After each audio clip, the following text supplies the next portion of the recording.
The rain fell harder as Damon Hale lingered on the edge of the street, his polished shoes sinking slightly into the puddles around the woman who hugged her baby as though the small life in her arms was the only warmth left in the world. His mind raced, yet he stood frozen, his suit untouched and perfect while the world around him drowned in water and desperation. The woman's lips moved silently and he strained to hear what she said, but the storm swallowed every word. Yet her eyes met his, again, and in that gaze there was a silent plea that made something inside him tighten, in a way he had long believed impossible. People passed them oblivious, the crowd hurrying past like the rain itself could wash away their existence. And yet here, she was kneeling in the cold, her body trembling, her hair plastered to her cheeks, her clothes clinging to her thin frame. And still she cradled the baby as if it were made of glass, and could shatter at the slightest touch. Damon's fingers itched, to reach out to do something to break the invisible barrier between them. Yet he did not move. He was a man who commanded empires, a man whose touch altered markets and lives.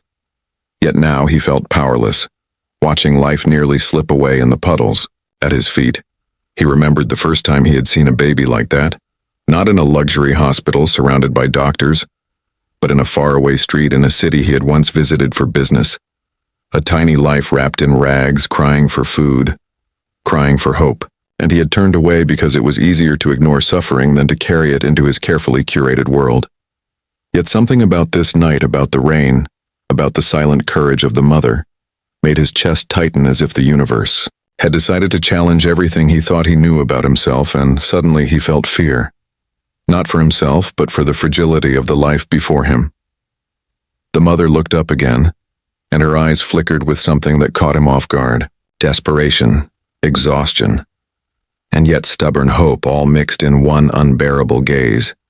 She whispered words he could not hear, but he felt them as if they passed through the rain directly into his chest, and the baby stirred weakly, the tiny hand reaching for her mother's wet chest, and Damon noticed how fragile its grip was, how tiny its fingers were, like little threads holding on to life, and he realized that if he did not act, now everything could be lost in the blink of an eye. He moved without thinking, his heels splashing through water, his arms reaching instinctively for the child as the mother sagged forward, almost collapsing under the weight of her own body. In her despair, she let him take the baby, and for a moment, the world stopped. Raining around them, the baby's small cries pierced the night, and Damon's mind raced. He had seen wealth. He had seen power. He had seen human ambition and cruelty. But this tiny creature's survival now mattered more than any deal, more than any victory, more than anything he had ever chased, and yet he did not know how to save them both without losing everything. The street seemed endless, and the city lights blurred in the downpour as he searched for shelter. His mind flickering between panic and calculated decisions, every instinct screaming at him to take control, and yet the situation had no script, no formula, no answer that could guarantee safety. The mother collapsed fully now, leaning against the curb, her arms trembling as if the last of her strength had been stolen by the rain, and the world around them continued to move without noticing the fragile lives struggling for existence. And Damon realized that no amount of money could command what he needed right now. Remembered the glass tower of his office, the warm lobby, the soft carpets, and the quiet security of a life built on power. Yet here he was exposed to the elements, to human fragility, to raw, unfiltered despair, and he wondered how he had ever called himself alive before witnessing life hanging by a thread in a puddle on a stormy night. The baby's eyes met his, and for a moment he saw not a stranger, not a client, not a problem, but something sacred and infinite in its vulnerability, and he knew that he could not walk away. The wind whipped around them, tearing rain into jagged lines across the street, and Damon's suit was soaked. By the time he realized he had reached a covered doorway, the mother sank to her knees, letting him cradle the baby, her shoulders shaking as if the storm had entered her bones, and he noticed a note clenched in her hand, a scrap of paper wet and curling at the edges. He pried it gently from her fingers and saw words scrawled in a trembling hand, words that hinted at a story he could not yet comprehend, a story of loss, of danger, and of hope dangling on the edge of night like a thread he could not yet pull. He glanced at her again, and something in her stare made his heart ache. She had nothing left but Her child in hope, and that hope now rested in his hands.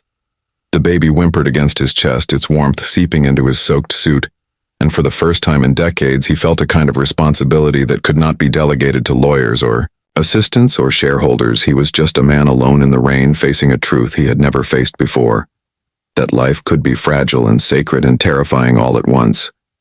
The night deepened, the storm refused to weaken, and yet a strange clarity settled. Over Damon, he could feel it in his chest, in his hands, in the way the mother's gaze never left him. He knew that something had shifted between them, between him and the world. He had built a world that now felt hollow, compared to the life trembling in his arms and the fragile woman kneeling before him. The baby's tiny fingers curled around his soaked sleeve, and he realized that everything he thought mattered no longer mattered. But he also realized that one wrong move, and all could be lost in a heartbeat. He took a deep breath, the smell of rain and wet clothing filling his senses. The mother whispered something again, and he leaned closer. Straining to hear the words, the baby cried louder, and he could feel the urgency of it in his chest. The note in his hand seemed to burn, like it held secrets he was not ready to understand. Yet a flicker of instinct told him that what was written there could either save them or doom them if he did not act immediately, and he wondered how one night could change everything. And yet, here it was, the weight of decision pressing against him, stronger than any storm he had ever faced, and so he stood there under the relentless rain, the baby in his arms, the mother kneeling before him, and the city, oblivious to the lives suspended on the edge of night. And for the first time, Damon Hale understood a kind of fear. He had never known a kind of hope. He had never allowed himself to feel a kind of responsibility he had never imagined. And he knew that the next step he took would decide not only the survival of a fragile child, but the future of everything he thought he knew about himself. And that step remained just out of reach as the storm raged on around them. Damon drove through the rain-soaked streets, his hands gripping the wheel, the baby's soft cries a constant reminder of the fragility of life in his arms. The mother slumped against the seat beside him, her eyes closed and her breathing shallow. He stole glances at her and felt a pang of guilt and fear mixed with something he had long forgotten, something that resembled care, but was heavier than anything he had ever felt. The city lights blurred past in streaks of gold and white, and every shadow seemed alive with threat, as if the storm had brought more than water to the streets. He whispered softly to the baby words he barely remembered learning as a child. The sounds awkward, yet somehow soothing in the harsh night, and the baby's cries softened for a moment, but the small body trembled as if it could not yet trust the warmth around it. He glanced at the mother, whose lips moved but no sound came, and Damon realized that she was exhausted beyond human endurance, that the night had taken everything from her, and yet she clung to life in the form of a fragile infant that now rested against his chest like a beating flame. He had never known responsibility so raw and so terrifying.